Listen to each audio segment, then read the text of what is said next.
আসসালামু আলাইকুম বন্ধুরা, আজ আপনাদের জন্য নিয়ে এসেছি সুস্বাদু মাছের বড়া রেসিপি নিয়ে।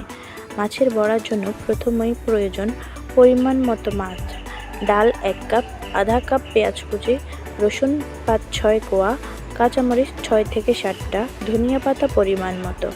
এই সকল উপাদান একসাথে ব্লেন্ডারে নিয়ে ভালো করে মিহি করে নিব।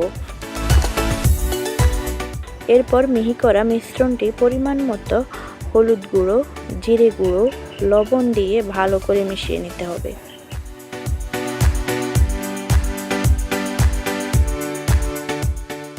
পরিষ্কার কড়াইটিতে তেল দিয়ে চুলার আগুনে গরম করে নিতে হবে।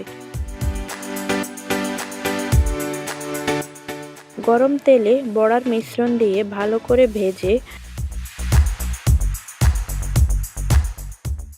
ভাজা হয়ে গেলে পাত্রে নিয়ে নিতে হবে। তৈরি হয়ে গেল মজাদার ফিশ ফ্রাই বা মাছের বড়ার রেসিপি। এখন আমি পড়তেছি। নাও, তোমার জন্য মজাদার ফিশ ফ্রাই করেছি, এটা খেয়ে দেখো তো কেমন হয়েছে। আদিলকে একটা দাও। দাদা আরে আপু অনেক মজা হয়েছে, ভিডিও ভালো লাগলে আমাদের চ্যানেলের সাথেই থাকবেন। ধন্যবাদ।